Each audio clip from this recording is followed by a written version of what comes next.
Hello, I'm Mark Wildman of Wildman Athletica, and today we're going to talk about scaling push-ups. Push-ups are very popular because you can do them anywhere. They don't require any equipment. They fall into that perfect category of body weight training. The problem with that is that they're really easy to do poorly. Main things we want to focus on elbows into our sides, not elbows out. There was a lot of talk, I remember, elbows out in the 80s because everybody wanted their chest to be bigger like Arnold Schwarzenegger. Like these really wide position push-ups that had the elbows way out, and those are fun. Are they super good for athleticism?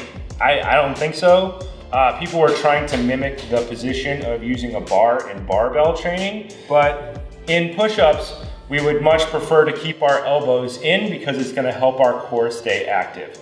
So the main problem that we see with people is when they set up for that push-up, right? Their body is in an arched position, their chest is up. Let's move those out of the way for a second. That chest is up and they're coming down, and then they have that arched position when they're pushing up, right? And that's what that does is it gets your belly close to the ground, so you're going down and touching, but you're cutting out a huge amount of the range of motion, right? And that makes it much easier to do whatever the goal range is. If somebody tells you to do 25 push-ups and you drop that core and you go down until your belly button touches, then you can knock out 25 push-ups. Knocking out 25 really good push-ups is insanely hard, right? Where you keep that core tight, you keep that body, keep those elbows in, you go all the way down and you press up. Knocking out 25 of those bad boys is something you're gonna have to actually train for. When we think about scaling, let's think first about the classic, put your knee on the ground push-up, the knee push-up, right? So in the beginning, you're just gonna have your knees on the ground, put your toes on the ground, and you're gonna go all the way down, but you're gonna keep those elbows touching your body that whole time. Elbows touching the body the whole time. I should probably turn my head around. I should probably throw the head over there. Getting those knees on the ground, coming all the way down, and then pushing all the way up. Keeping that core tight, tucking the tailbone. Think about squeezing that booty so the bottom of the core stays locked, right? And pressing all the way out. That is the easiest way to scale the push-up. Even doing that is gonna be pretty hard for most people. Other things that you can do is you can scale on elevation, right?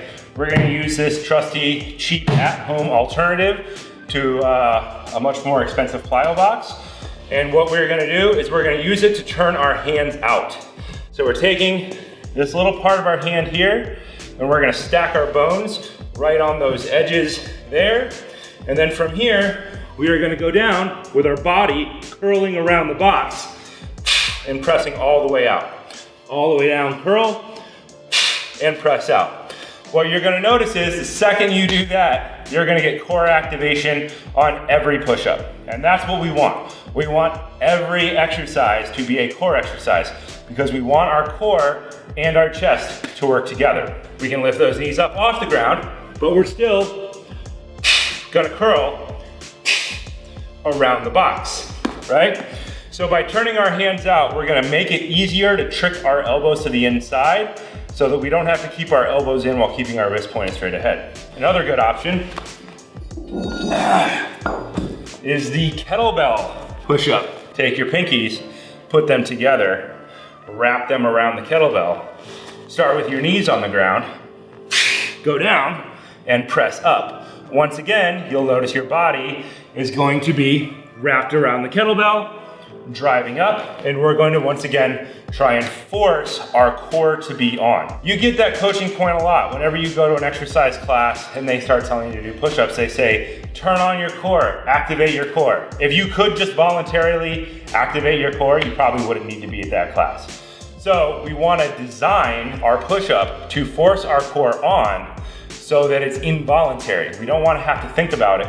We want it to work, right? We want to remove our body's option to not do it because your body is very efficient. If your body can get away without firing the core, it will. It's probably been doing it your entire life. We need to be able to do push-ups very simply because it's one of the ways that we start getting off of the ground. If you want to think about training, there's a way you can think about training. It's get up, get down, carry heavy things, and throw things, right? It's like kind of a super caveman way of thinking about it that involves a little bit of fighting.